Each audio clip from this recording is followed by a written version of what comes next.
Hello, it's Celeste from Hexen Arcane, and I am here at an undisclosed location at a camp out with survivalists, and I am about to go caving in a minute, which I'm really excited about. This place is like a natural cave, but it's under a manhole. So you have to like climb through a manhole and down like 30 feet, and then there's a cave under there. So I'm really excited to check that out, and you guys will come with me. And speaking about caves, I'm showing a movie tonight, which is the incredible Petrified World. It is from 1959, John Carradine. It's bad, you guys. It is bad. Like, kind of good bad, kind of just bad. So I'm really excited to check that out. I'm excited to check out the cave and some of the other survivalist stuff. There's kayaking, a bonfire. So I'm off on a little adventure here again. And you guys start this movie.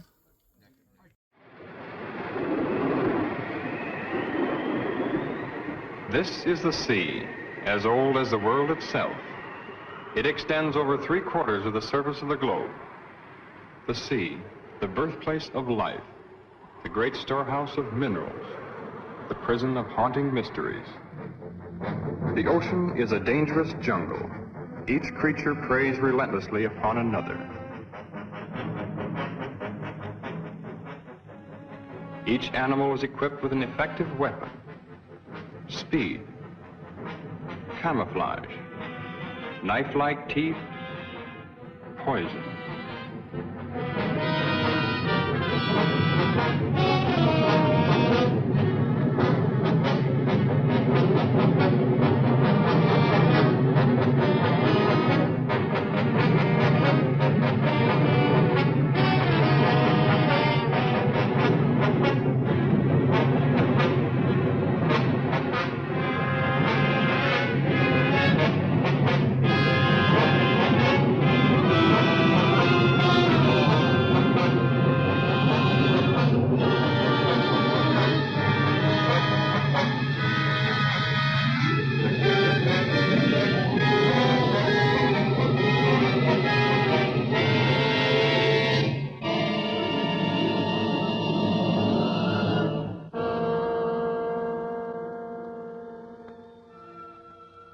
Since time began, the ocean has withheld its secrets.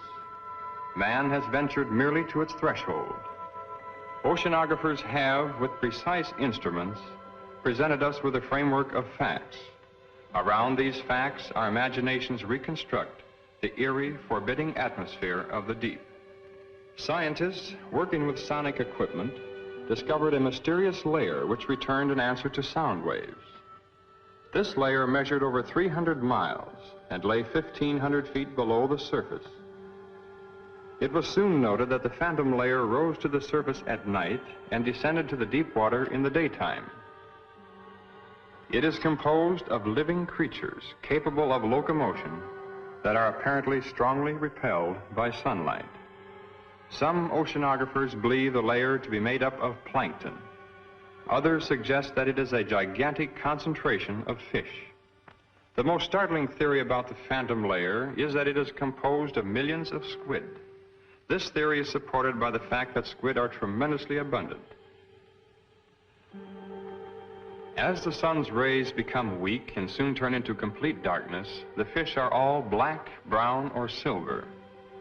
In the blackness of the deep sea, the strange phenomenon of luminescence is found. Half the fish that inhabit the darkened waters are able to turn their luminous torches on or off at will. Lower forms of life are known to have this luminous ability as well. Some fish have rows of lights. Perhaps these are signals, signs of recognition. The deep sea squid ejects a fluid which becomes luminous, a counterpart to the ink ejected by his cousin who lives in shallow water. The eyes of many creatures who live in the black world are enlarged and protruding, making the most of the intermittent lights which may reach them. On the other hand, some animals have no eyes at all. They have developed and perfected antennae and feelers. Their entire world is known to them through the sense of touch. Several years ago, a fish was caught alive off the southeast tip of Africa. It was an amazing sight. This animal was supposed to have been dead for at least 60 million years. After this discovery, they found the frill shark. He lived 25 to 30 million years ago. Perhaps there are other such anachronisms to be found in this region about which we know so little, other links with the past. Perhaps we can find the answers to many of these questions. We are now prepared to invade this black wilderness.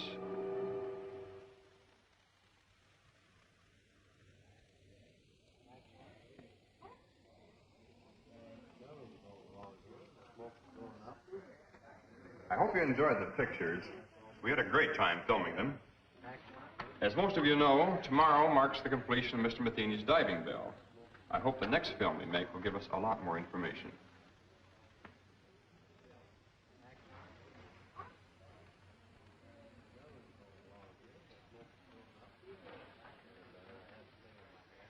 You really think you'll find it much different at greater depths?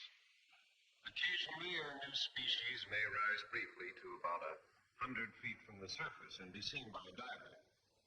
They return quickly, however, to about 600 feet. We intend to see what may exist thousands of feet below that. Matheny, I've had a lot of admiration for the things you've been doing in shipbuilding and navigation equipment. Oh, but this diving bell of yours is sheer nonsense. It's a waste of money. I'm sorry you don't share our enthusiasm. Even if it does work, which is doubtful, does that justify the cost involved? Curiosity is one thing, but you spent over $70,000 on a toy. Have you ever heard of Millard Wyman? Of course, I've read his books, and I believe he's your brother. He believes the sea could hold a food supply vast enough to feed the entire world. You built this bell for him?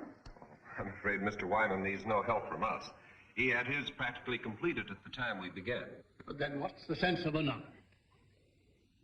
No frontier was ever explored by just one expedition.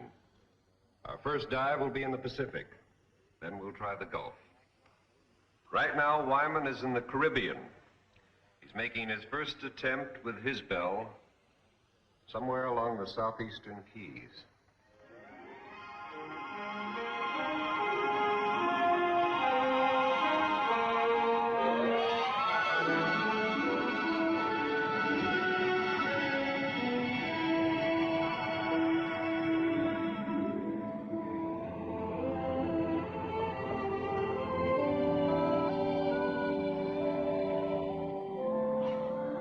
This is perfect. Good.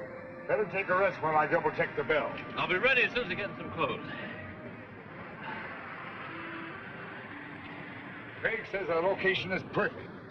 Looks like a big moment's finally here. Well, Laurie and I are all set. How about Miss Marshall? Oh, yes, I better... No, never mind. I'll get him, Miss Wyman. Try to relax, Mr. Wyman. You should be elated, not worried. I guess I'm too anxious. Look at me and think I was the one who's going down there. Let's get going on. Wait a minute. We shouldn't release anything until I come back up here with the pictures. What do you think I'm going down in that contraption for? Look, we'll have an absolute exclusive on this. Every wire service will get the depth information, but we'll be the only ones with the actual pictures. Now, doesn't that make much better sense? Come on, lady reporter. The time has come for your promotion. Or should I say demotion? Well, whatever it is, Skipper, you won't lose me on this show.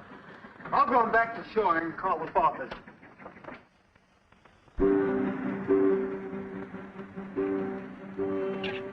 Oh, this will make a good picture. Hold it. Thank you. Well, goodbye, fellas. Good luck, Dale. Good luck, Dale. Thank you. Come on, Dale. I know you're disappointed that Tom couldn't make it, but I just couldn't get him to come out. He asked me to give you this. Well, I hope he knows what he's doing. Because I do.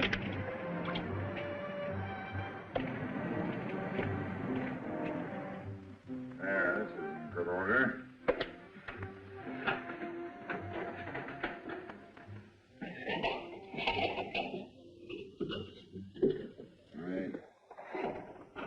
I suppose I shouldn't make a fool of myself telling you what this day means to me. Well, you people are taking my place in a way. I feel as if you've been working with me since the beginning. We're very grateful to be able to have a part in your work. You'll be going deeper than any man has ever attempted before.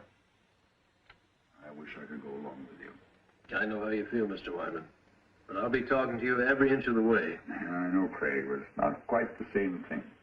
Well, good luck, Craig. Thank you. Paul. Mr. Wyman? You girls will let me down now. You take care of these fellows if they get scared.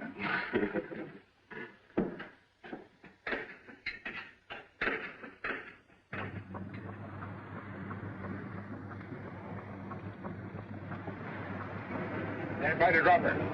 Craig, you ready? Ready whenever you are. Air pressure okay? Fine. Everything's 100%. Here we go. All right. Release!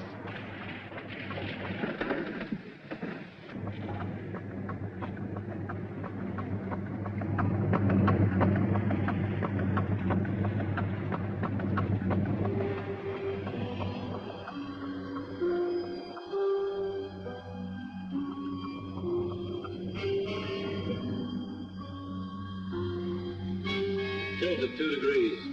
Release one pellet from the left ballast tube. Another one. I've got it.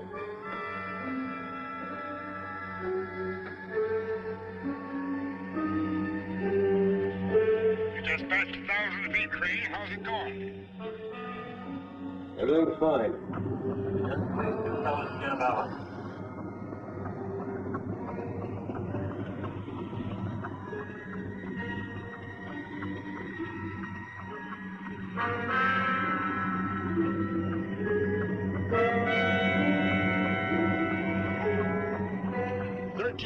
Now. Is it getting dark? No, not yet.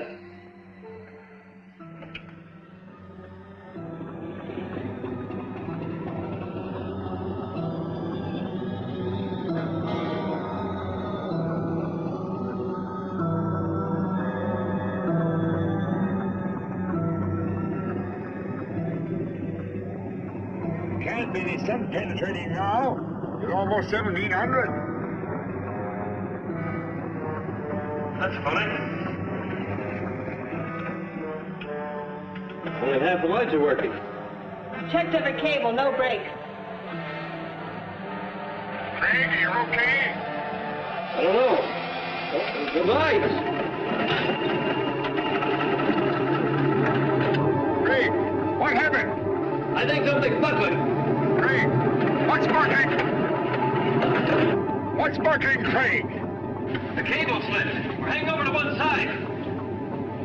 I think we're gonna... Craig! Craig! Can you hear me? Craig!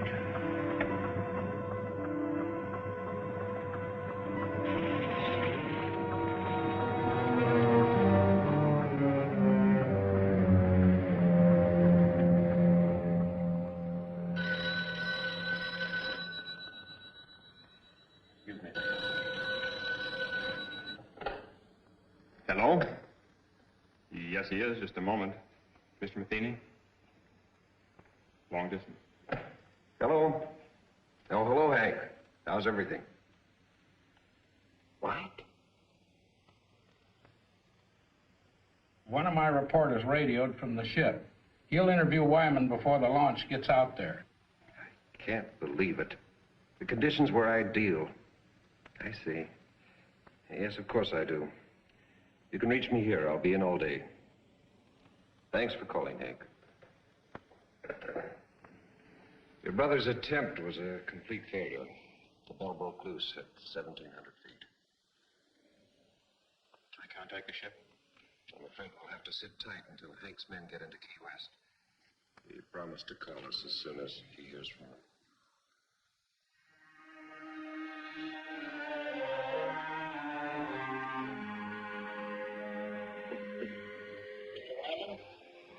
Sorry to barge in on you this way. We'll be leaving the ship soon. I wonder if you'd give me some information. You saw everything. What can I add to it? Would you mind telling me something about the occupants? I know Dale Marshall, but not much about the other three. The other three, as you put it, were very brave people. Overconfident as I was. Well, had they been working with you long? Laurie and Paul were students of mine at the Institute of Oceanography. Craig joined us a bit later on, mainly, I suppose, because of Laurie's devotion. Well, did they have any part in actually designing the bell? No, I'm afraid not.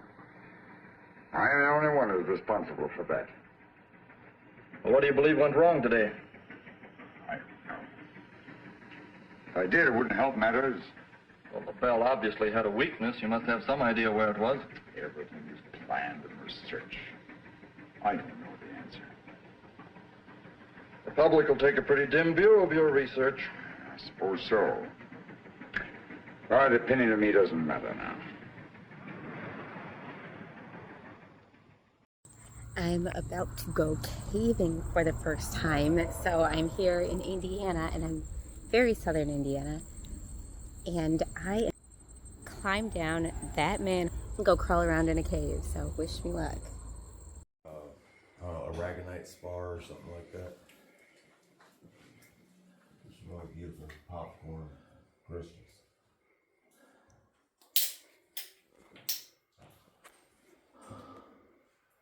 Cave, but I'm sure it happens occasionally. I don't know where the water drains. So what's the history behind it? It's a drain. I mean, right. That's the whole point of that manhole. Yeah. So it doesn't have to be raining here for this to be turned on either, I bet. No.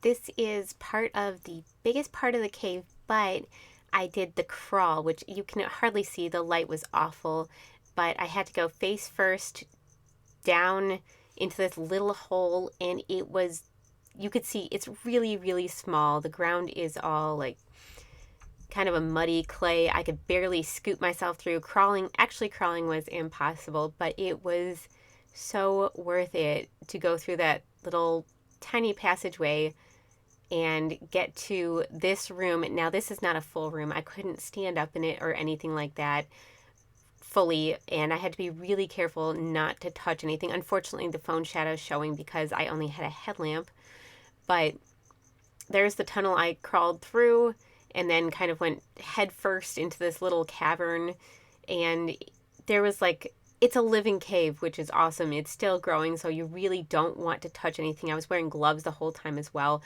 but very careful not to bump anything.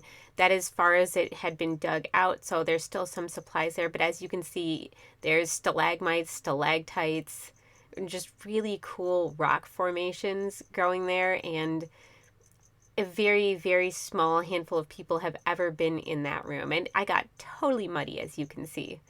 But yeah, that's the cave growing while I was there. And I saw the coolest thing, which was this all white, and I think it was eyeless crayfish thingy.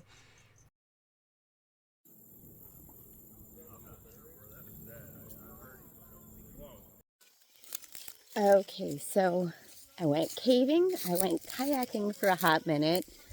Now we're about to have a bonfire, maybe make some s'mores, and run around and take some spooky pictures, so it's all fun out here. I'm out by this, it's kind of a river, a creek, you can probably barely see me, but anyway, they're out there lighting up these candles out there on kayaks, lighting out candles as a memorial for one of the guys' girlfriends who passed away. So it's actually really beautiful, and they go clean it up the next day, so it is a beautiful tribute, and it's not just littering, and I love it. It's just so pretty. So you can see the kayaks and all the lights that they're putting up.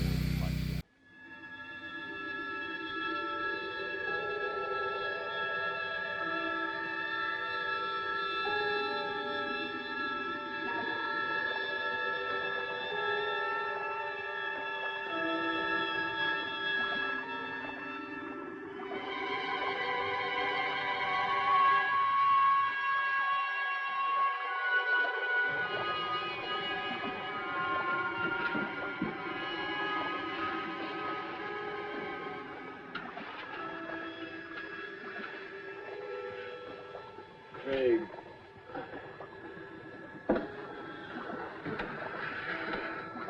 Breathe deeply.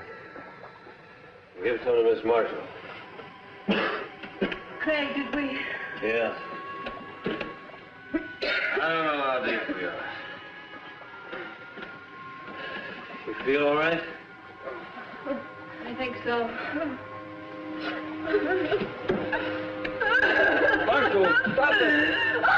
Hold yourself!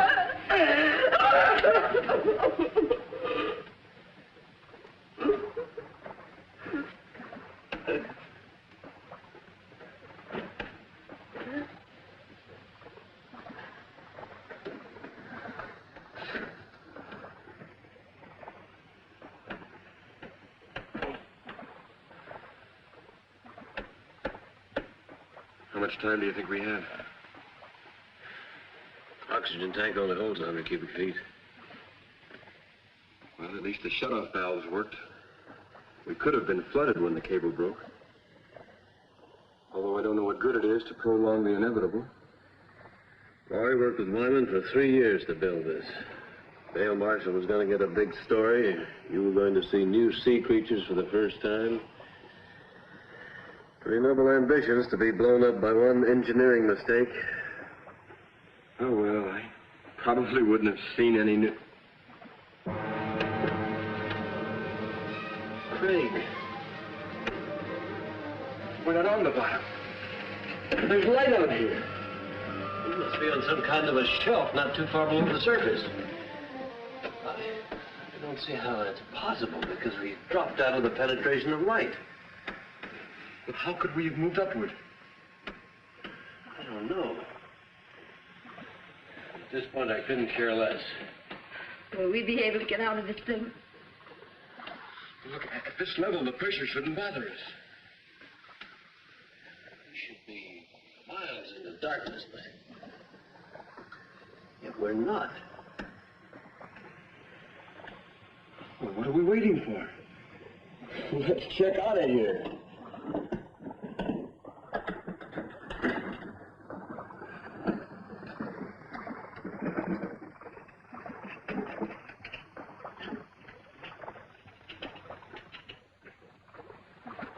It'll probably be a long old haul to get to the surface. So just remember, try not to get panicky. Well, you better go first. Give the girls somebody to follow. Right?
They have a chance to make it. The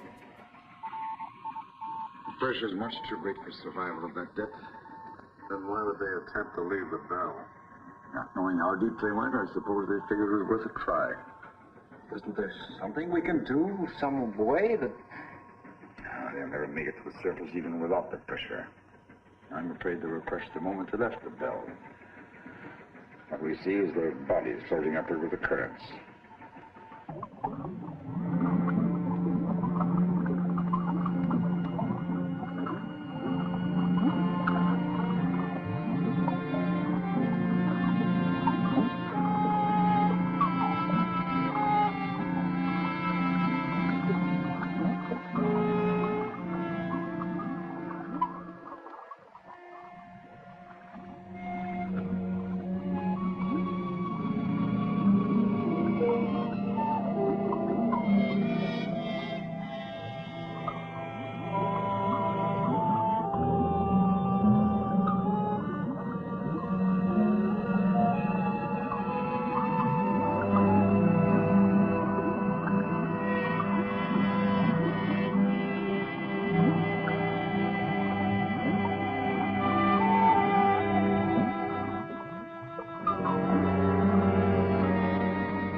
Calling ships in vicinity of longitude 23, latitude 75. Please stand by to search the area. Repeating, ships in vicinity of Marlin 8, please stand by to assist.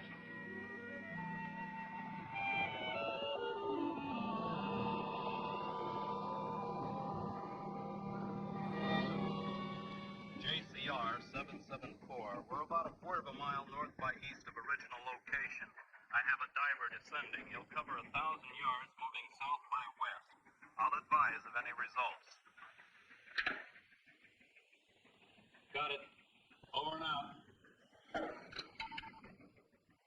How long do you think it'll take for the bodies to reach the surface? It's been quite some time since we lost them on the sonar. They may not come up this far at all. Prepare to move out if we don't spot them in about 5 hours. I know it's none of my business, but didn't you have your own money tied up in that bell? I mean, it was your own project with no affiliation. None of the universities had any confidence in it. Only myself and those down there. I understand there's another bell ready, built by an outfit in California. My younger brother designed it. He'll be interested in finding out where mine failed. I suppose we'll never know the answer to that. I'm at a pretty legendary Kenosha location for fall fun, which is Jerry Smith's pumpkin farm. And it is a Saturday night and there's a crowd. People are here getting pumpkins. And I'm excited.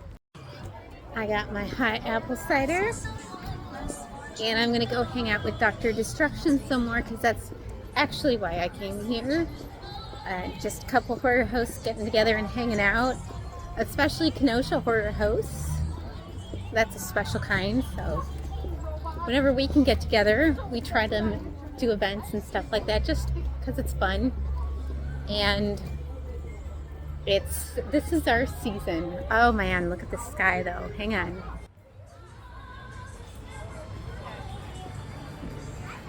There is nothing like a fall Midwest sunset, I swear. I am hanging out at the Haunt back there with the one and only legendary Dr. Destruction, who's been horror hosting in Kenosha for 20-something years.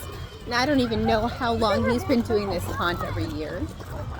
But this is classic Midwest Halloween spooky season fun.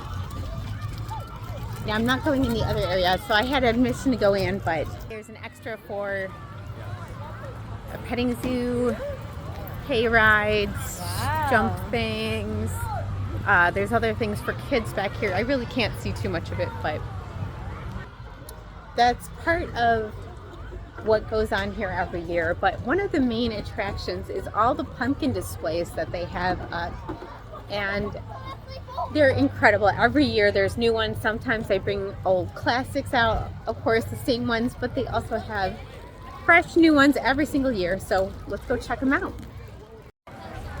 There's a camel, very cute camel. And I'm just going through the pumpkins right now. So there's obviously always really interesting displays. There's a Lion King one.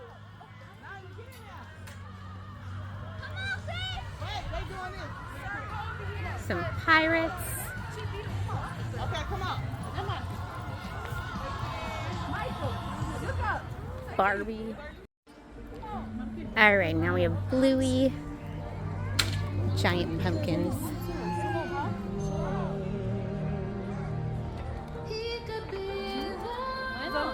Little Mermaid. Mickey Mouse. And they're all made of pumpkins.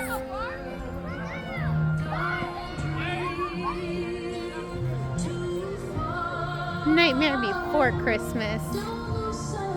Scooby-Doo. Beauty and the Beast. Toy Story. Aladdin. Snow White and Seven Dwarfs. Winnie the Pooh. There's a food, snacks, drinks. There you go. No, not you. You stay there. Right there. Now look at Mommy. Mommy.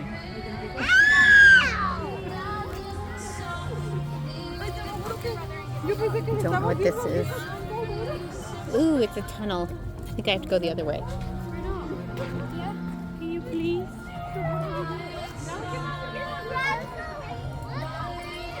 There's Ninja Turtles. Alice in Wonderland. There's Mario, Marvel, DC, Groove.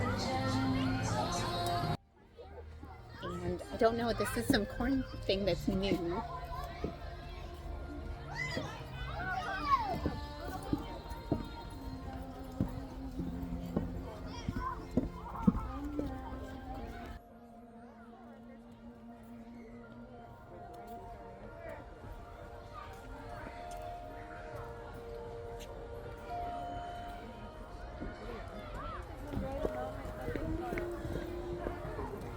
Oh, this is cool.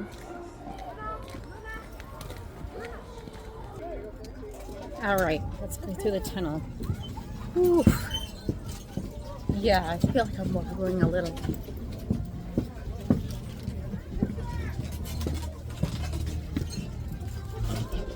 That was fun.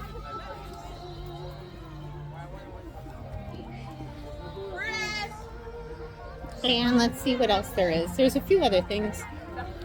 You can obviously buy pumpkins and other things at the store. And this is a huge thing for families to come to every year. So lots of families show up. Ooh, coffee. If it wasn't so late, I would be all about coffee.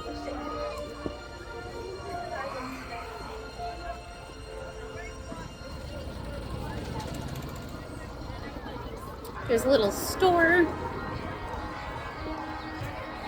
You can guess the weight of pumpkin. Look at these giant pumpkins.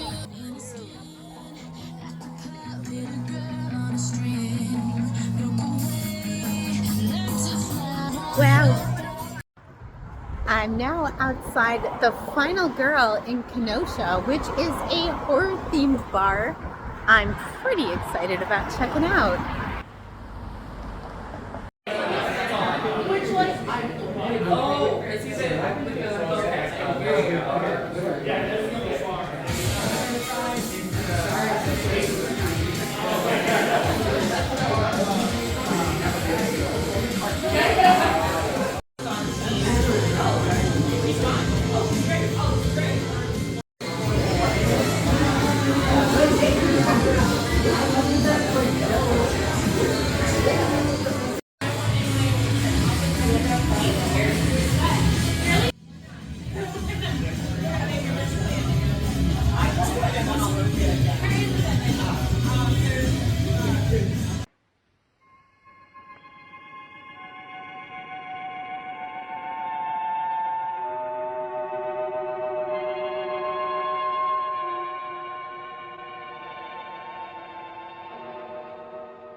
Fantastic. There must be miles upon miles of these tunnels. Yeah. So many of them we could easily get lost. We'd better head back. Yeah.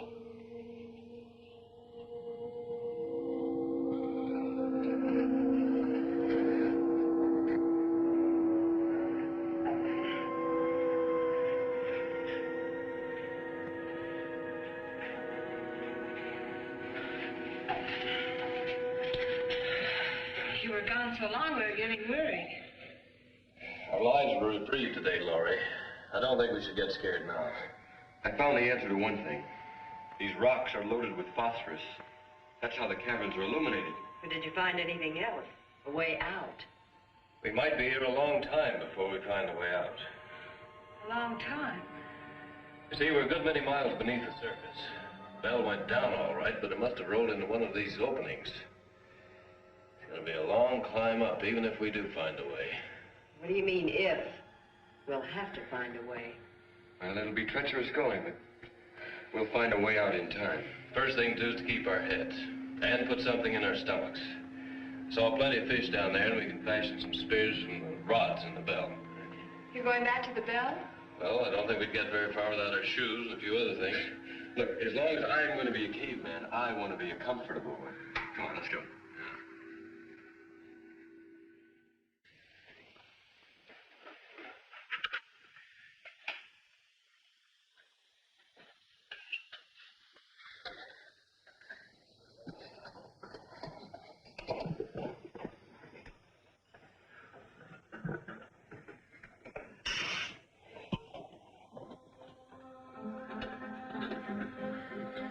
We better work fast. The tank's nearly empty.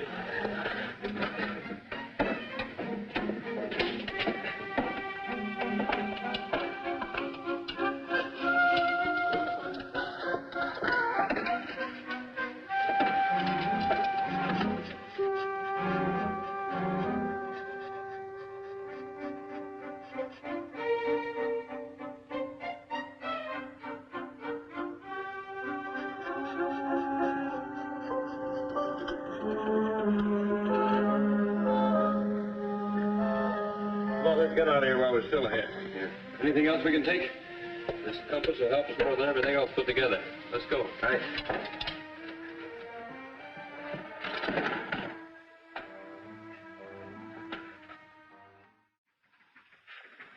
Excuse me, sir, but I have something I believe is important. Yes?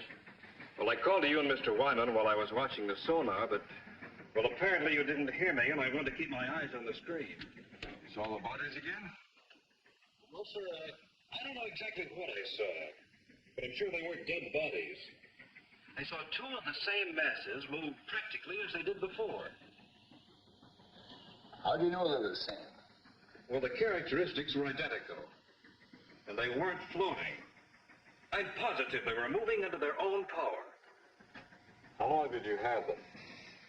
Several minutes, sir. They moved along together, then one suddenly changed direction. I lost them at exactly the same spot as before. You probably saw some large fish that were curious about the bell. Begging your pardon, sir, but I've seen plenty of fish on that screen. I know this reading was of something else. You said they changed direction. Current's pretty strong at that depth. But only one veered off. The other continued straight up. Well, whatever the objects were, it's a cinch the bodies aren't going to float to the top, and we've wasted enough time as it is. Sir, it's possible that That'll be all, Wilson. Return to the radio room. I have problems enough with the storm to contend with. Yes.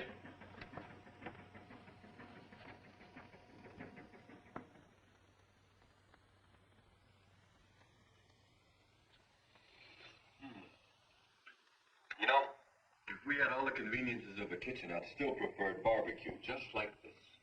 When we leave here, what do we eat then? Well, these caverns have water pools everywhere. Probably fish in all of them. I also saw some planktonic shrimp back around the rocks. Must really be late. Anyone as tired as I am? You better get some sleep, Laurie. You too, Dale. We've been through a lot today, and we'll probably do a lot of walking tomorrow. Dale and I found the crevice. It's fairly dark inside. At least it will seem like nighttime. Don't worry about getting cold in there. I'll bet the temperature here doesn't vary 2 degrees. You make it sound like Miami Beach. Come on. It's not the ocean floor either. Good night. Good night, Faith. Good night. Paul. Good night.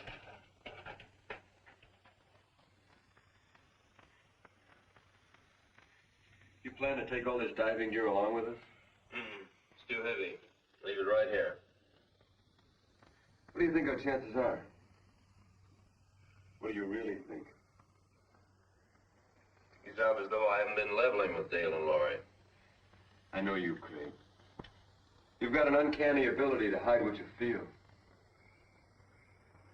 Paul, I've been diving for quite a few years, but the deepest I ever went was about 200 feet. Frankly, I haven't any more idea about where we are now than you do. Well, haven't you ever heard of these underground caverns? I've read some theories about the Earth being honeycombed with caverns containing air pockets.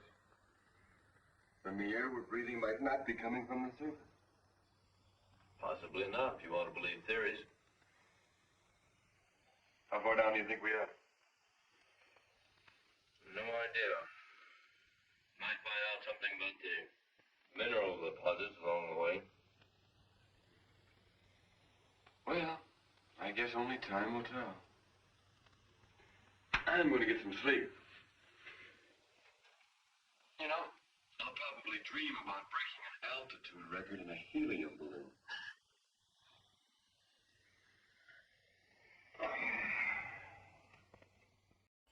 I'm back for another fall-themed Wisconsin and Midwestern adventure.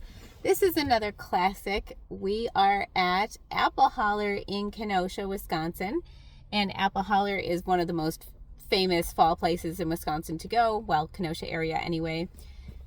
Because it's apple picking, there's fun stuff to do. And it's all those things you think of when you think of October. So I am here with Pearl, Pixie Cat. Meow, Pearl. And we are going to meet up with some friends and go apple picking, and I'm going to take you guys along for the adventure. So travel blogging doesn't always have to be a big travel. It could be a little travel because I live near the Kenosha area. And I'm about to experience some of the fall colors. It's still really nice weather out, so that's good. And we're going to pick some apples and maybe make an apple crisp or something. They actually have an apple cider slushie here. Slushie.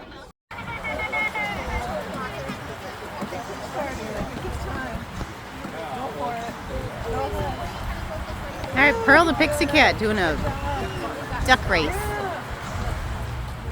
I'm now hanging out in the corn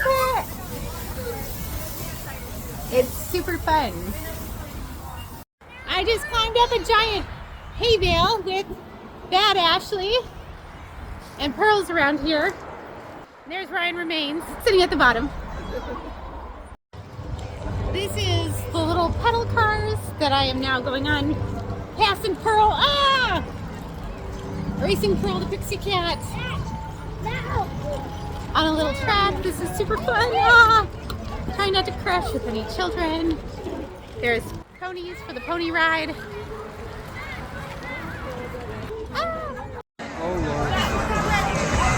Oh Lord. Flying's fun! We're in the crazy corn maze! We're gonna die! Crazy corn maze! Yes. Crazy! We're all gonna die! We're all gonna die! I don't know which way to go. I'm lost, Pearl. I know the way out. You know the way? Yeah. Is it that way? Is it that way? It's this way. Is it that way? It's this way, miss. Is it that way? That it is, then we can... Then you'll know. Yeah. Okay, that's fair. There's a lot of help, thanks. So at the Apple Holler, one of the traditions that most people don't know about, because we just invented it, is actually hollering at the apples. So we're going to have an apple hollering contest, and this gentleman will be the judge. It's a 3, 2, 1.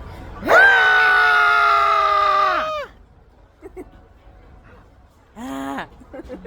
What do you think, Judge? I think we all lose. We've all lost today.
No salt content.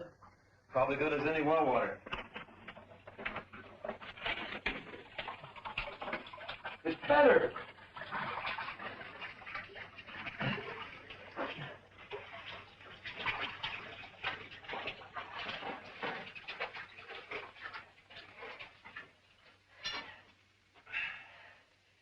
Can we afford a time out here? Sure we can, Laurie. We'll rest until you're ready.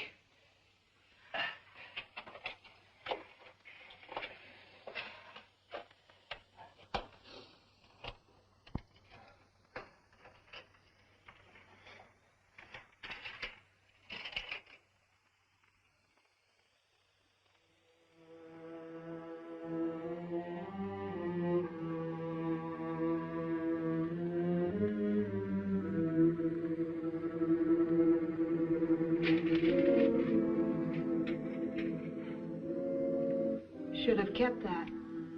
Maybe a while before you get anything else to read. When I need your advice, I'll ask for it. Sorry. I didn't realize. You don't realize a lot of things. You probably never will. I didn't mean to intrude, Dale. It was just a friendly joke. Friendly. Well, you just listen to me, Miss Innocent. There's nothing friendly between two females. There never was and there never will be. Sorry you feel that way. I was hoping we could help one another. You don't need any help. And neither do I. Not as long as we have two men around us. Doing any good with that key? This is the hardest stone I've ever seen. But before I'm finished, we're going to have a first-class night. I think these rocks must be about 60% iron. Must be magnetized. That compass still acting up? Well, it's not consistent. You know, I think it would be better just to follow our instinct. We could go around in circles. We've been doing some of that with the compass. You know, I've been following these rock formations. I still can't tell one from the other. Well, we're just going to have to notice everything that's slightly unusual. Make sure we don't pass anything twice. Hey, what do you say we break the tops off of some stalagmites whenever we can? It's a good idea. We got to make a lot of markings because if we can't find enough stalagmites, we'll have to pile some rocks together. How do you account for that compass not working? Well, the iron in these rocks. I thought maybe it was because we were down so far. I guess not. Well, it could be that, too. But these are designed to work on a horizontal plane. We're getting pulled from every direction. You know, Craig, I thought of something we should have done when we went back to the bell. What's that? Well, those compression tanks are buoyant, right? Yeah. They can take a lot of pressure. We should have taken one, scratched a message on it, and then released it. Note in a bottle from a shipwrecked sailor, huh? Sure. Well, suppose somebody did find it. Do you think they'd send us an answer? At least they'd know we're alive. I think it's just as well they think we're not. They couldn't possibly reach us. Yeah. Maybe you're right. But I'll bet some people really keel over when we do get out of here. Don't get too anxious. What do you mean? I mean, I think we're a long way off. But the fresh water. It's a good sign, and we certainly need it for survival. But I don't think it necessarily means that we're any closer to the top. Oh, look, Craig. I've been following the rock formations and the colorings. I've seen a definite change. Well, I have too. I'm simply judging by the number of hours we've traveled against the distance to sea level. Or maybe higher. Don't tell me you're getting cold feet, Craig. You know, I might be tempted to tell some of the boys from old Charlie's squadron about this. Well, I guess you wouldn't be lying to them at that. Well, don't worry. You can trust your old dad. I won't say a word. I've got faith in you, Craig. Why, when we get out of here, I'm going to be your best man. Come on, let's hit the road. Right. Well, you gals ready to start out again? I was ready to start before we rested. If you've got any of that energy to spare, I could use it.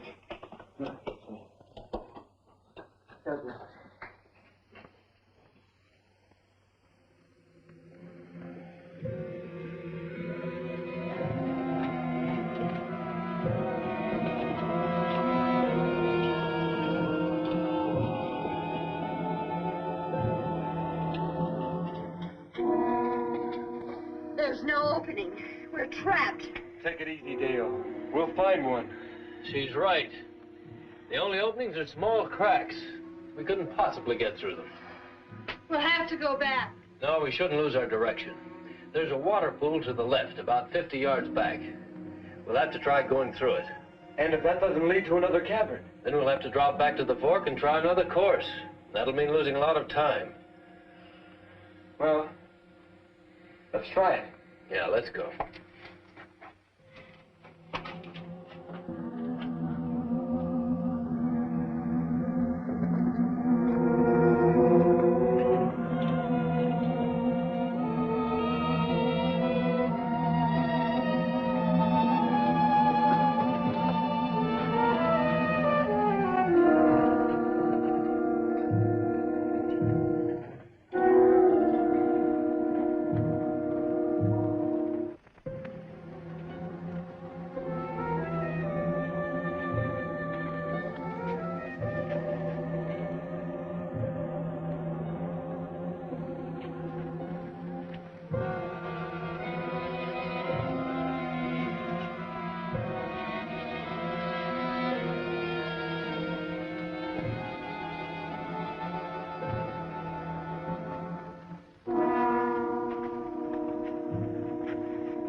Sure hope Paul brings back plenty of shrimp.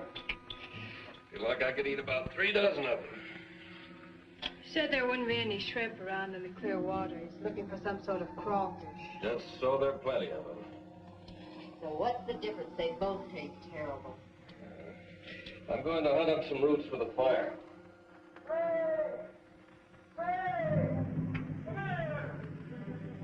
Come on.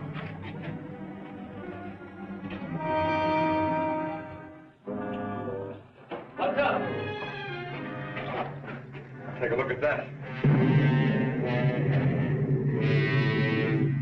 So we're not the first ones to be here. It's not exactly my line, but I'd say he's been dead about 10 or 12 years. He probably kept walking until he dropped. But this is the best indication we've had yet. This man could have come down here directly from the surface. And I suppose he liked it so well he decided to stay here and die. Perhaps he just lost his way. Is that any better?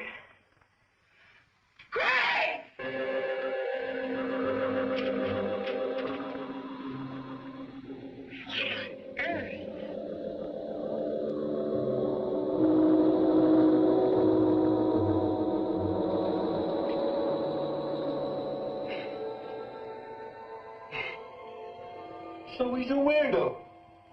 Who else would come down here? You're so right, Skipper. Listen, I don't care who leads us out. Hello! Hello up there!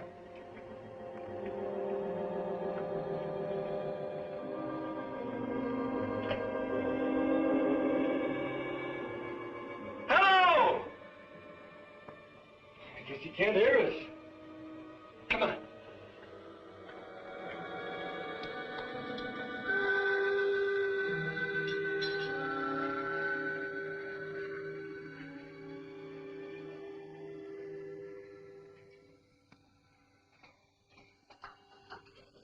Hello. Are we glad to see you? What do you want here? Well, we don't want anything, except to get out. We were underwater in a diving bell. The cable snapped, dropping us to the bottom. Left the bell and found our way in here. You see, we were attempting to break a depth record. I'm Paul Whitmore. This is Craig Randall, Laurie Talbot, and Dale Marshall. I've been here 14 years. 14 years? Well, I don't think we want to stay quite that long. Would you mind leading us out? There is no way out. But how did you get here? And that fellow back there? He was killed long time ago. I was more fortunate. But how did you get here? The same as you. And you haven't found a way out in all this time? There is no way. This is air we're breathing. It wouldn't be here if there weren't an opening to the surface. The air comes from a volcano about 2 miles from here. Are you sure of that? I'll show it to you. Would you like to visit my home? Well, I don't know. It isn't far. I'll take you there.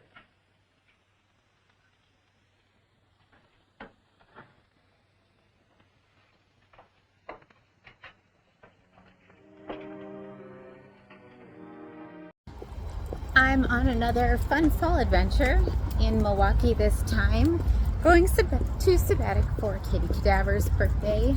If you don't know Katie Cadaver, you should look her up. She does awesome artists.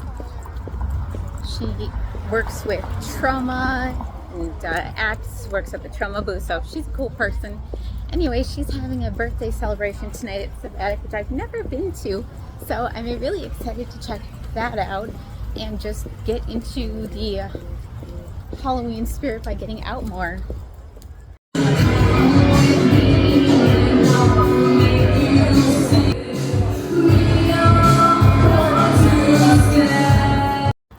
I didn't get a whole lot of footage in Sabbatic because it was loud and it was foggy and it was lasery, but I danced a lot. It was like a Fatal Friday, but it was specifically to celebrate Katie too, so that's why I went to this specific one. But anyway, it was so much fun. It's a very small bar, but you know, it was a great time and I just love dancing, so yeah, that was awesome. I don't regret going at all, and hopefully I can be back sometime soon. I just like Milwaukee. Milwaukee's got some good vibes tonight. A few bits of trivia about this movie. So the underwater scenes were actually filmed in Colossal Cave in Tucson, Arizona, and the cinematographer was actually a well-known person in Hollywood, but he used a pseudonym so he wouldn't get in trouble, because I think there was it was like a non-union job, so he didn't want to get in trouble with the union, so he used a pseudonym to actually be the cinematographer on this movie, which I thought was pretty interesting. Also, another bit of trivia about this movie is that it has never actually been registered for an official copyright. So, yeah, it's not a copyrighted film. Although the opening scenes of it were part of a copyrighted thing, I think in like 1957. But the rest of the movie was not ever filed for copyright officially. So this, I know I'm all over the place on this episode, and part of the reason is because I had a lot of adventures recently, but they've been little adventures. Like, I went caving, and that was like one of the best experiences of my life. I can't even describe how amazing that was. But I also did so many other things this fall, and I wanted to kind of document it, but none of them were huge things to where, you know, it was more than a segment or two. So I'm kind of piecing together a lot of different things in this one just to show all the things that are going on in this area, especially this time of year. This is a great time of year. I don't think you can really get better than fall in the Midwest, just because of the colors are starting to show up. It's still warm enough that I can walk around in this and not really be too cold, especially after dancing for the last 2 hours. But it's just been a really awesome October so far, especially. So excited to share that with you. And Katie Cadaver, if you want more information from her, I will put it in the credits, but she's a really cool person. She does art, she does acting, she's been in a Troma movie, she's doing some other acting now as well. So give her a follow if you can and check out what she is doing.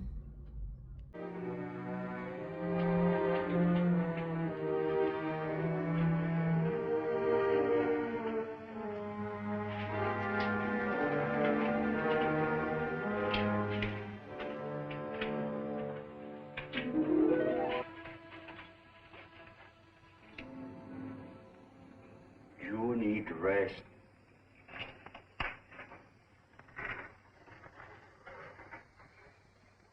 Certainly made this place comfortable enough. I carried stones here to make pots and flint for fire. Sometimes I traveled to the salt water to bring back seaweed. You look at the size of this claw. There's no known species this large. I use it to spear fish. But you have fine weapons.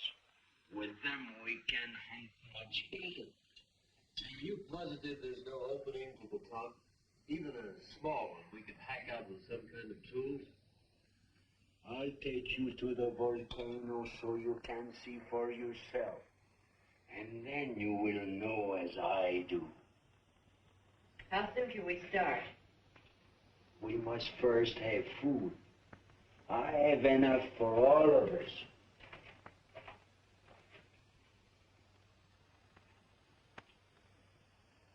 Do you think he really knows?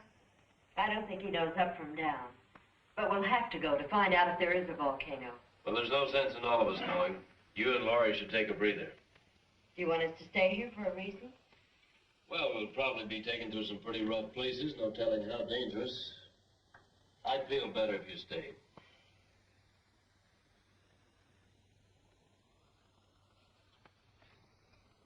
You all set, Craig? Yeah. The old man's been up there waiting for over an hour. Don't you think he's a little eager to show us that volcano? That's why I want the girls to stay down here. Never did buy that story about that ship sinking 14 years ago. What do you think he's got up his sleeve? Well, maybe nothing. But I still think it'd be a good idea if you'd wait down here with Dale and Laurie. Oh, now, wait a minute, Daddy-o. I'm no babysitter. I'll tell you what I'll do. I'll trade places with you. Okay, you win. We'll both go. I think the girls will be all right as long as we stay with him. Yeah. Besides, they're planning a swimming party, and we weren't invited. Come on. bad we can't get a suntan. I can do without it. The sun always gives me a bad time. I got burned once at the beach and... Oh, well, that's not important now. We've been here quite a long time. They should be getting back soon. Are you afraid they'll bring bad news? I'm afraid I am. I keep telling myself that old man couldn't possibly be right. I can't make myself believe it. We'll know soon enough, one way or the other. You know, I was afraid until I realized that if we do spend the rest of our lives here, we can at least start a new one. Anything that happened in the past can't bother us here. Don't make me think about it. And let's not start painting any dark pictures before we know.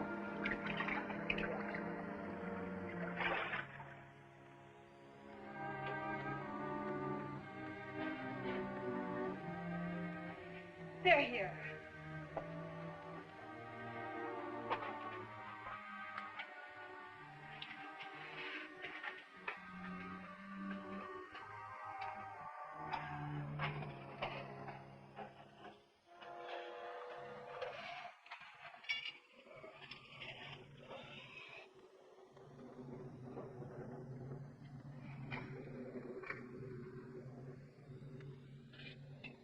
You're so quiet. Does that mean that... That volcano's there, all right. Spouting air by the ton. And he was right. Laurie! Laurie, look, it won't be so bad. We took it hard, too, at first. Walking down there and all that, but... Look, I know it's not going to be so terrible. After all, we've gotten...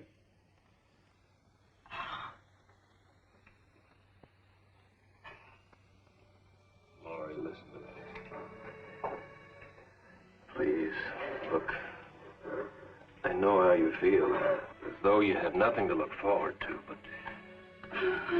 I felt the same way until I realized how really fortunate I am. That is, if you... What I'm trying to say is that, Laurie, I've been in love with you for a long time. I planned to tell you before now. I never seemed to be able to. Oh, I wish you had. I wanted to hear you say you love me.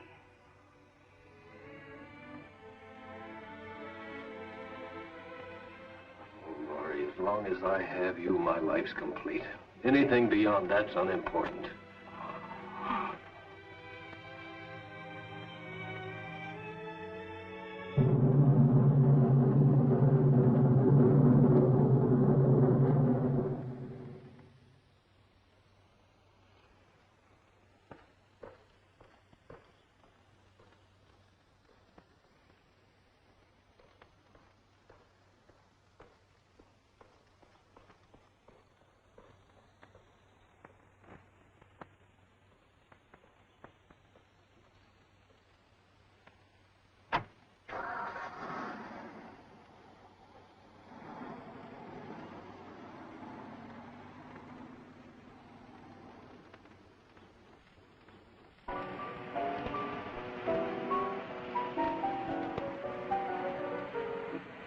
And reports indicate the strike will be settled this week. On the local scene, Marine Research of California has abandoned the scheduled launching of an experimental diving bell. J.R. Matheny, president of Marine Research, is rumored to have lost some $90,000 constructing the bell during the past 18 months. And now for a look at the weather. Early morning fog will cover the harbor area with little change in temperature.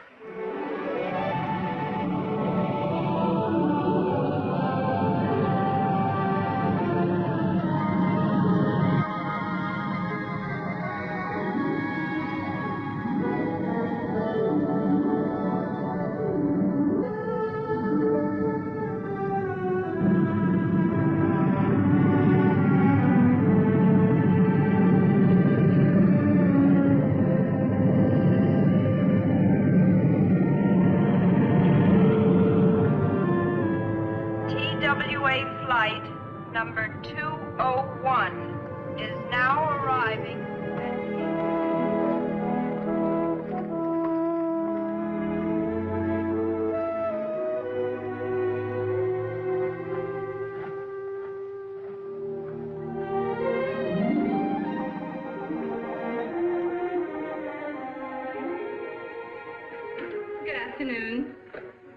My name is Wyman. I believe Mr. McKean is expecting me. Yes, of course. Mr. Wyman to see you. Send him in. It's the first door. Go right in, please. Thank you.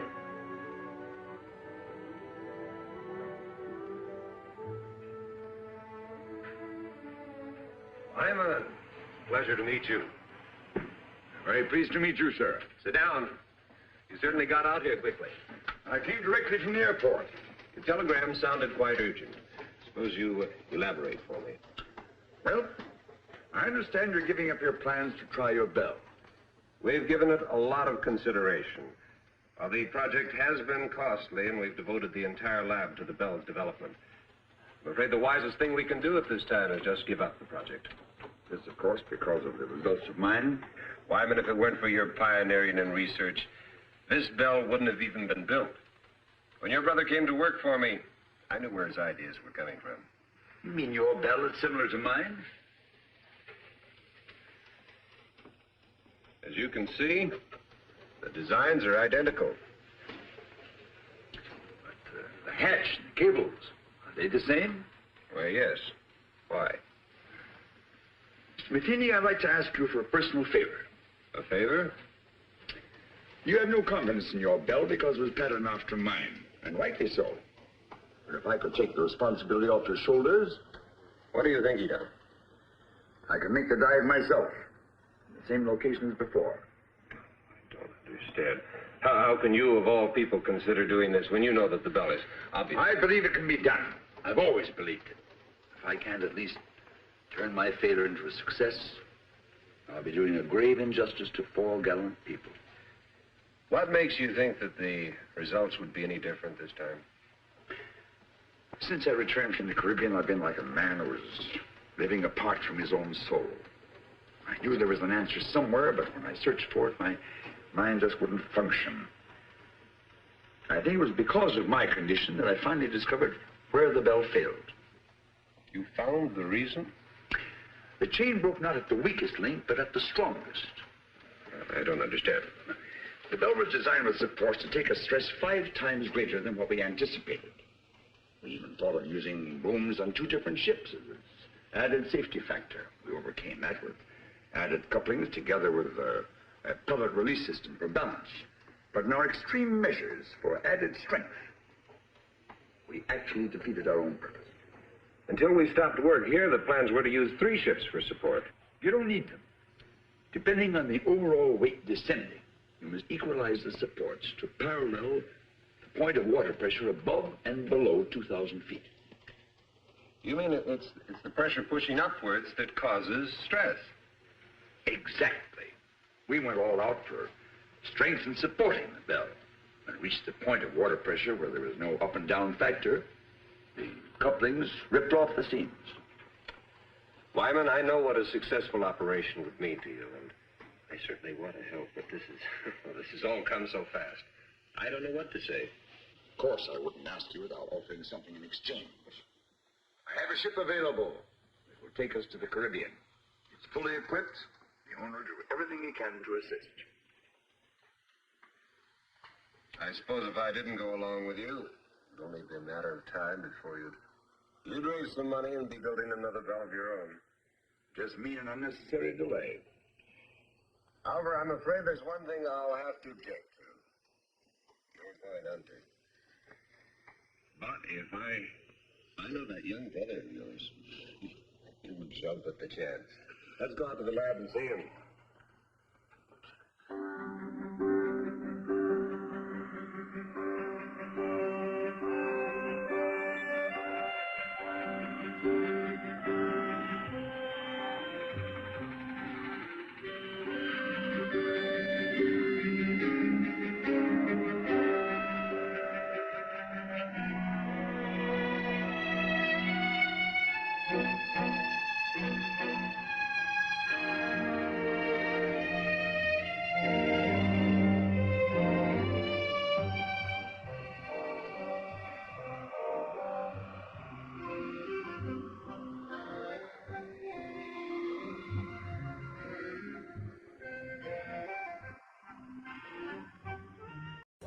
I'm here now in Franklin, Wisconsin for another fun Halloween themed activity, which is a haunted house.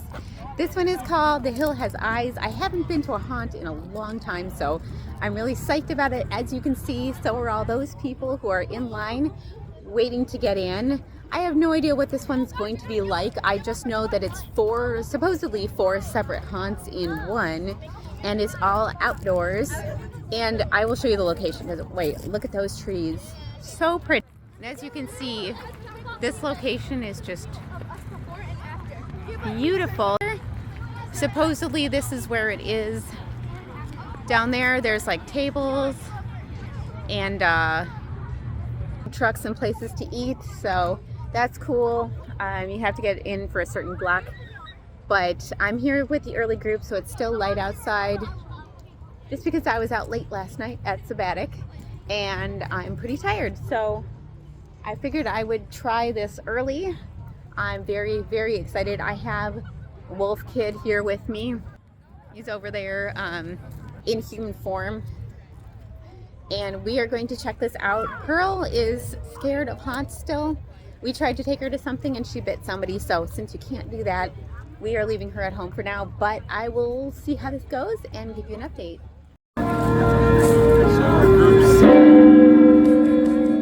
Yellow bracelet A, VIP first. VIP green.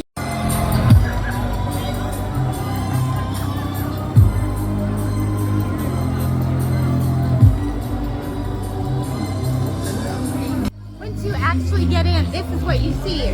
While you're waiting to go in one of the four haunts, which you get a certain wristband, and it tells you which one you start out with. So it's awesome. It's like a party.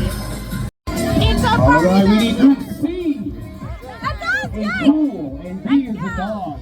C. Okay, we got out of the hunt. Wolf Boy is back to being a wolf boy.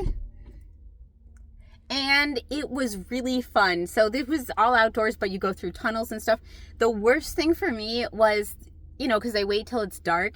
So the worst thing for me was the uneven ground and just being scared I was going to slide on rocks or trip. Because there was also like decent amount of steps here and there. So, and like tilted stuff. It wasn't bad, but it was bad enough that I was just like being very aware of it and hanging on to stuff. I held on to Wolf Boy. The acting was great. You could see that they put so much work into it and that the actors really went all out. And just in the beginning, the people that were like walking through the fire, scaring people, coming up with chainsaws, there was somebody that got me for sure. Like somebody just came up, like when we'd already passed, came up right behind me, yelled at me. I was like, okay, that got me. So that was really cool. What do you think, Wolf Boy? 2 thumbs up from him, Lubin.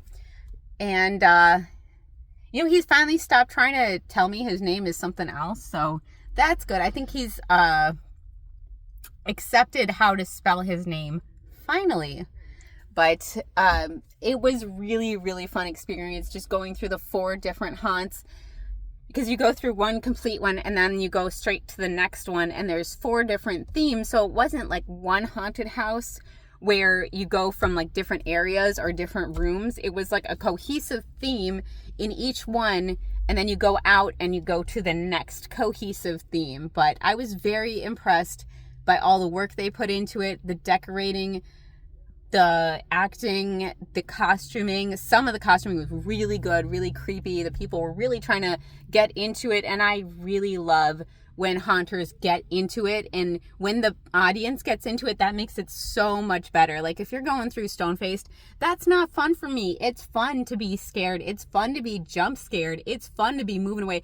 That gets the actors going too, and it just makes it such a better experience. So I am really happy that we got to do this. Like I said, Pearl has a habit of biting people lately, so I had to leave her home. And because you cannot touch the actors, they can't touch you, and you cannot touch them. So I didn't want to risk getting kicked out. But yes, this was another really fun adventure. Thank you for joining me for this.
Oh, so little I've had to fill it 3 times already this morning. I suppose that means I'm not doing my share of the work. That's not at all what I meant. Anyway, we'll have some decent containers as soon as the men come back from the bell. Well, I hope they bring my camera back with them. I could use it for one of the decorations. Craig said that they would only bring back the most important things. I'm sure your camera... Craig said this. Craig said that. Craig said. What is he around here anyway? Some kind of monarch or something? He wouldn't take that old fool with him when he could use a couple of extra hands to help carry things. I'm sure Craig knows what he's doing. That's exactly what I mean. I'm fed up with his doing. Nobody's gonna dominate me. I'll see to that. Nobody's trying to. If you think I'm gonna put up with this routine, you're crazy. Dale, there's nothing I can do to make you feel any better. Oh, yes, there is. And you're gonna start doing a few things my way. Dale, I don't want to argue with you. Will you just leave me alone? I'll leave you alone when I get good and ready to. And so will Craig when the time comes. So that's it. You're not getting all the attention. You're pretty smug, aren't you? Just because we're all That's enough. And Dale, I don't want to discuss this again.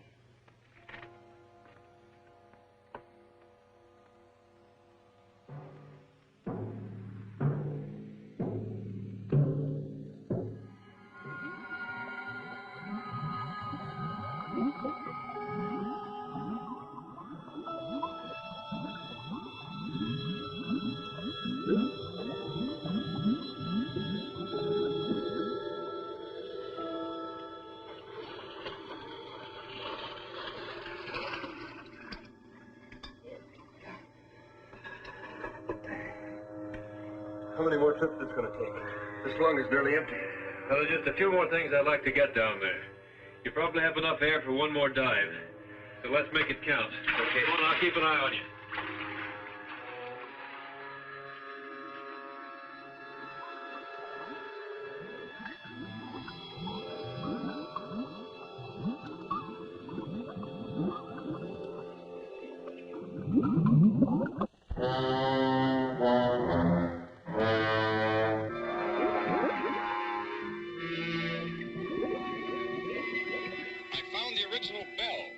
It's 100 feet below me.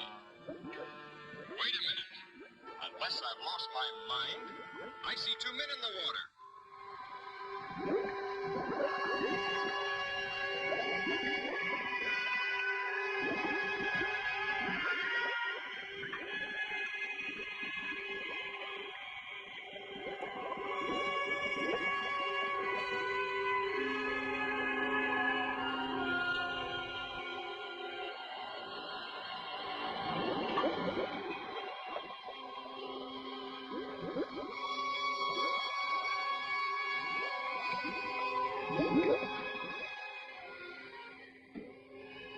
Telephone above as soon as I spot the other bow. And they still can't believe it. How is Laurie and Miss Marshall? The girl's been doing all right.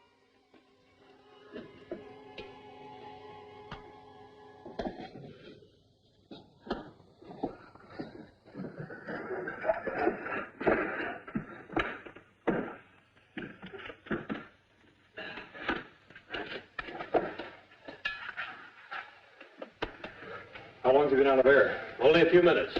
I've got some coffee. Good.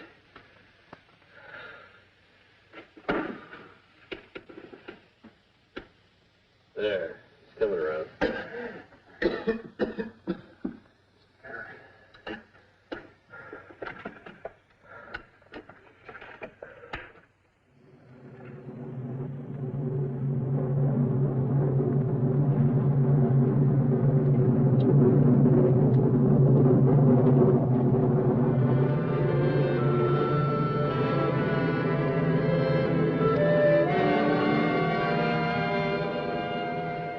You much better than the others.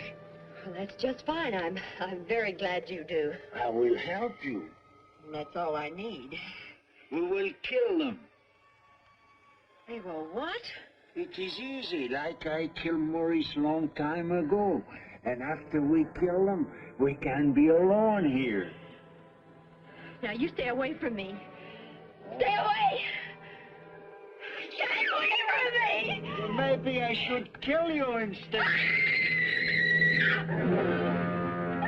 No, stay away!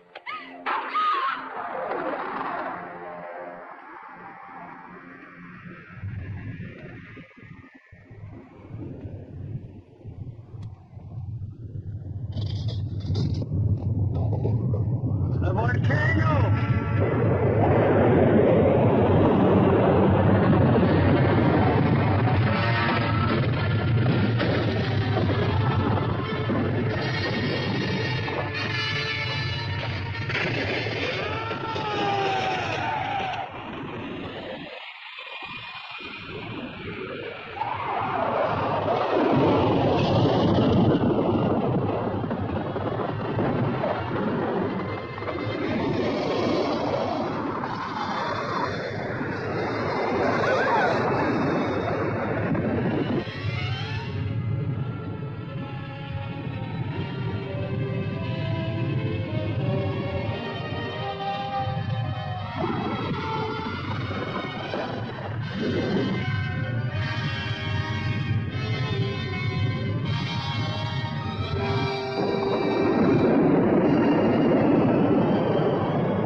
That's not going to do any good. We gotta go find Craig.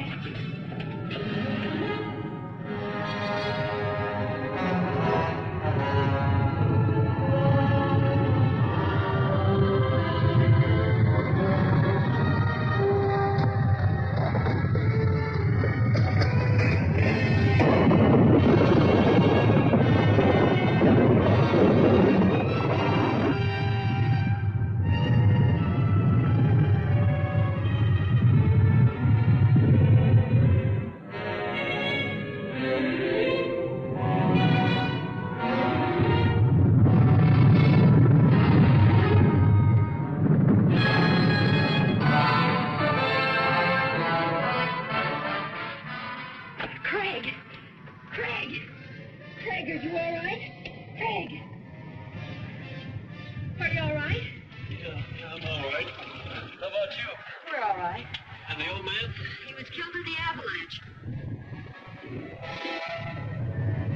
Here, what did he do? Well, where did you get these? Never mind. Come on.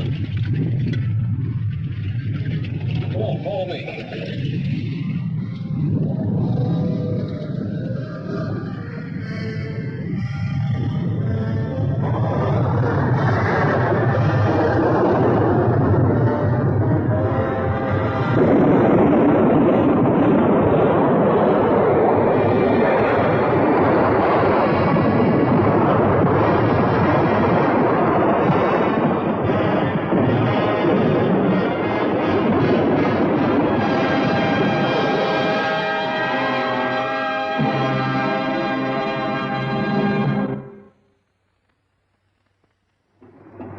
Easy now, not too much speed.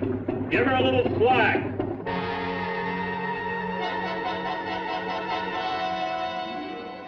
I really can't explain the feeling when we first saw the bell. We'd given up hope and, well, nothing ever looked so good. I do wish the old man had been as fortunate as we are. If Mr. Wyman's up there, tell him that Laurie is fine. She'll be saying hello in just a minute. Laurie, I think from now on my whole life will be changed. I realize how terrible I've acted. Do you think you can ever forgive me? Of course I can, Dale. I've always wanted our friendship.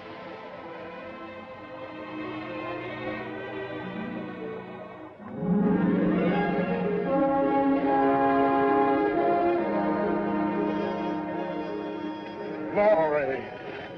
Well, little lady, you've got the scoop of the year. Well, not this time, Jimmy. The story goes to all of you. I want you to meet your benefactor, Mr. Matheny. Matheny, we're very grateful. We have only Wyman to thank. All his idea. Can't thank all of you enough. Come on, you people, move back a little. Let's give them room to breathe. Room to breathe. You know, I never thought about it much, but there's nothing greater. Well, I don't know about you people, but man, I'm ready for a 2-inch steak.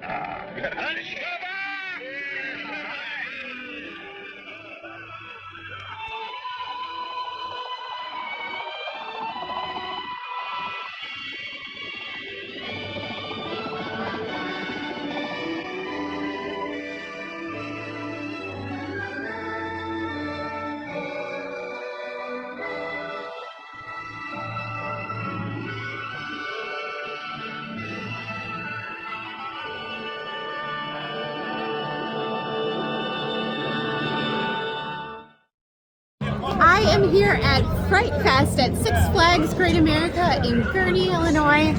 If you can hear me, I have not been to Fright Fest for 7 years. I was here once before, and I never did the haunted attractions, which I'm going to do this year, so I'm excited about that. Last time I was actually here was with Dedgar, so I am going to check it out and see how scary it gets.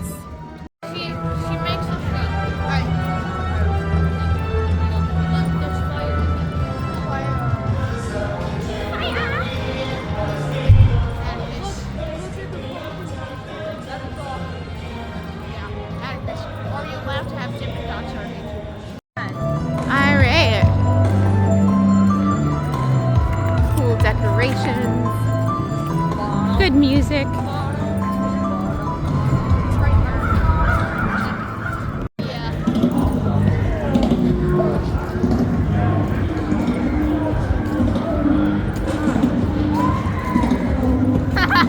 This looks so cool.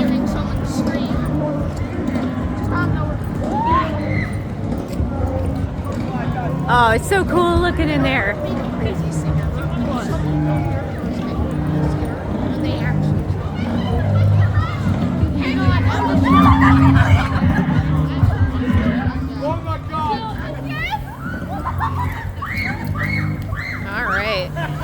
We're in a scare zone now, so we can be scared. I believe so. So far, I went on my favorite, which is Superman. I want to go on Batman, which is my other favorite. I am not going on the new one, which is Max Force. I have decided that is not for me, but look at this. This looks so cool. That's Hurricane Harbor. I just love the colors. But I love all the decorations. So the actual Fright Fest is about to start pretty much right now, which is where they open haunted attractions and then they have actors that come out, kind of like a haunted house. They can't touch you. You can't touch them, but they go around and try to scare people. And I think it sounds super fun, so I'm excited about that. Oh, that's loud. The last time I was here was with Dedgar Winter of Dedgar's Dark Coffin Classics. We came here to hang out. It was so fun, and so the whole time, not the last time I was at Six Flags, but the last time I did Fright Fest, which was the first and only time I've been to Fright Fest, he invited me.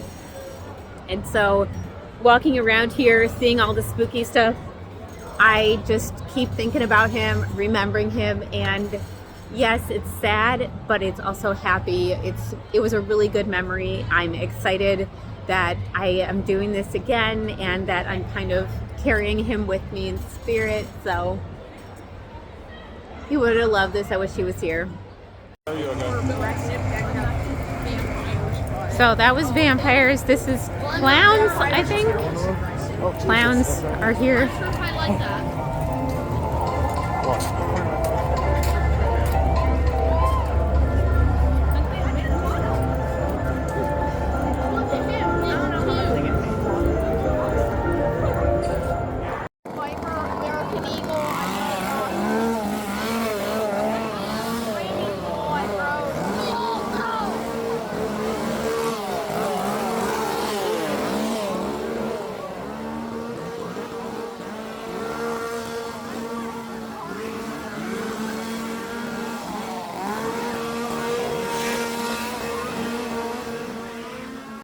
I am about to check out my first haunted maze attraction, which is Texas Chainsaw Massacre. And I don't understand how this could possibly go wrong. So I have my wristband for it. I just got it. It's a little dark here. Sorry for that. It's nighttime. They do Fright Fest from like 6 p.m. to like 11 p.m. And we're going to see how this goes. But I'm pretty excited because I love haunted houses, as you probably already know. And haunted attractions, which this apparently is not a haunted house or whatever, but we'll see. So I wasn't allowed to take picture and video inside, obviously, but it definitely was very Texas Chainsaw Massacre, and that's cool. It was just fun to walk through. The set design was really cool. There was one part I especially loved with a bus. That's all I'll say about it, but it just looked really awesome walking through. The actors were good, so I'm having a fun time.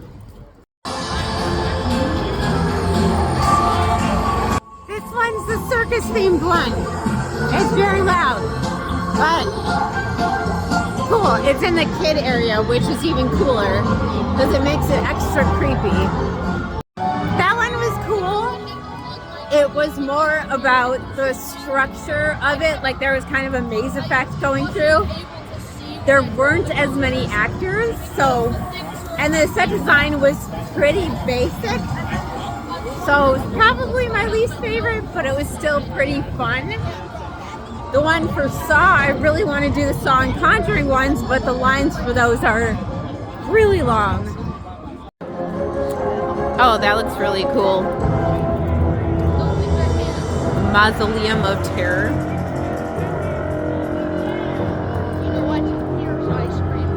It is very cold though. Extremely cold.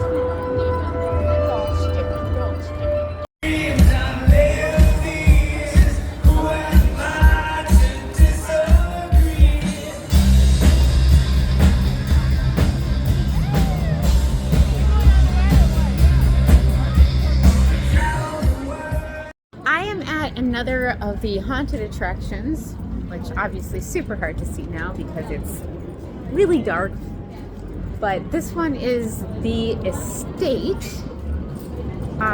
There's a Saw one and an Annabelle one, which Conjuring Universe. So Saw and Conjuring Universe, I really want to find those, but this is my second one right now, which is the Estate, and I'm kind of excited because atmospherically it looks pretty cool. It's in the Southwest Territory part of the park, and I'm just kind of walking around trying to get to rides I want to ride, and then when I see these haunted attractions as I pass, I go through them. So yeah, we're gonna see how this goes. I loved that one. The set was pretty creepy. They had a lot of stuff like a haunted house moving around, and the actors were really good. I got creeped out by a few of them, which doesn't happen that easily for me, so, but I actually have so much fun just being part of them that I totally get into it. So it was a really fun experience going through that one. I'm excited to run into the next ones, but that was probably my favorite so far out of the Texas Chainsaw Massacre and that one, just because of the actors were really creepy and really good. So we'll see.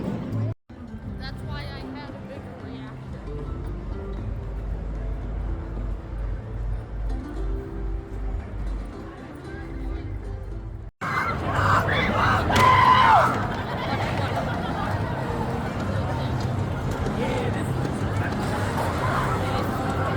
It creates sparks. Did you see that? Was it awesome? Is that nice?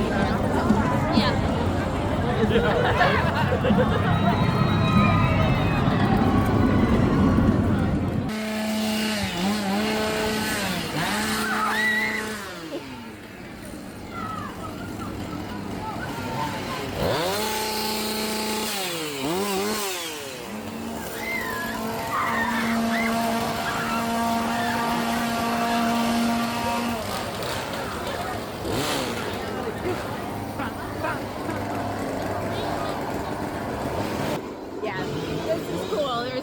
people with chainsaws. It's awesome.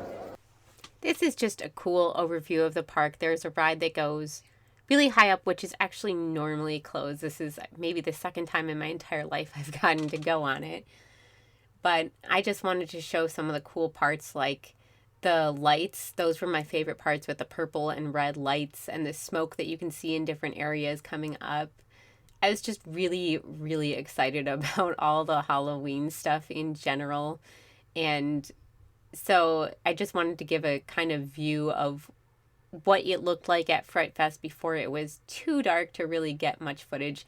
And you can't see, honestly, too much from this ride. Just some of the colors, the flashing lights, the rides lit up different ways. Some of the rides had different names. The carousel looks creepy with the lights. So it was just a bit of a different view for me of what I'm normally used to seeing at Six Flags. And I wanted to share that because I think it's so awesome that they make the whole thing Halloween.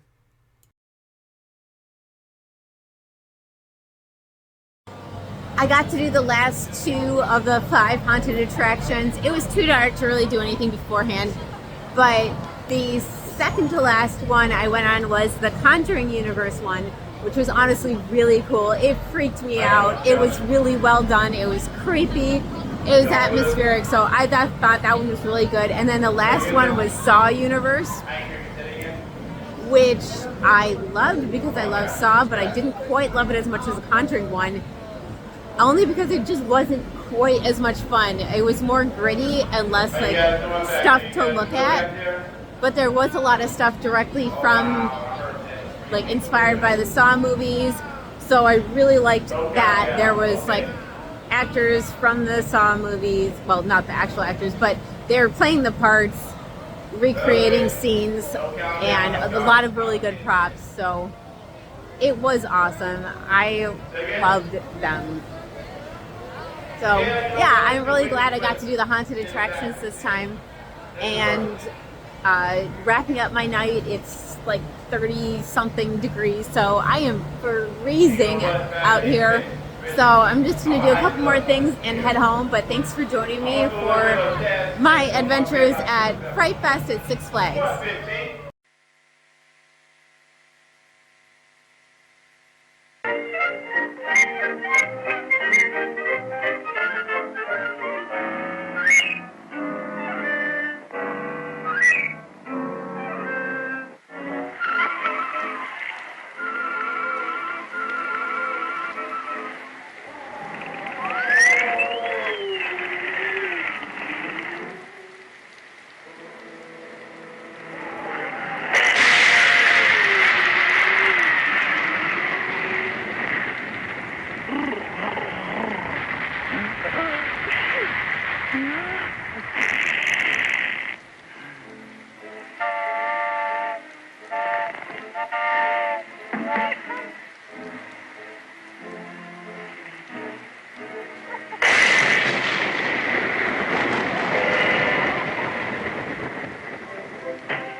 Taxi cab, sir. Yeah, sir. Taxi cab right over here first. Take first one out. Taxi cab, taxi, yeah. First cab out. Taxi.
On the head with a leg of a table. Yes, good Lord. Didn't Daniel in the lion's den? What'd he do? He said unto those colored men, what'd he say? You all want to get to heaven? Sure. Then cut out your crap shooting and get on your long white robe and your starry crown. Be ready when the great day comes. Good Lord, I'm ready, indeed I'm ready. Oh, good Lord, I'll be ready when the great day comes. Glory, hallelujah. Ready, indeed I'm ready. Oh, good Lord, I'll be ready when the great day comes.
if you can hear me. I am at Spooky City in Burlington, which is the annual Saturday before Halloween. It's really fun. There's coffin races. They're showing fire trucks here. Kids get to sit and stuff. It's very family friendly. There's a costume parade, trick-or-treating at the businesses.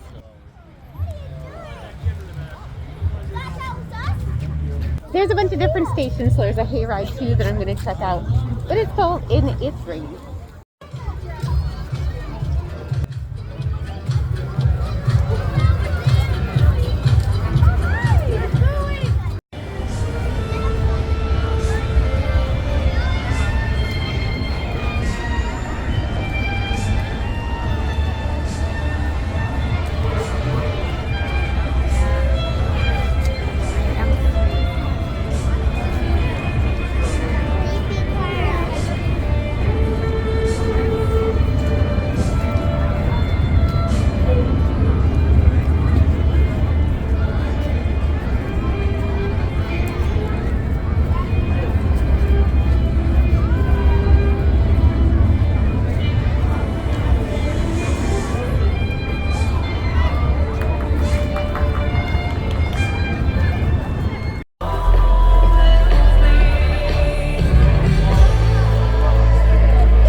The last thing I'm going to talk about in this episode, at least, of the kind of Halloween themed fun things I did was that my friends and I had a event where we just got together and we thrifted items to paint.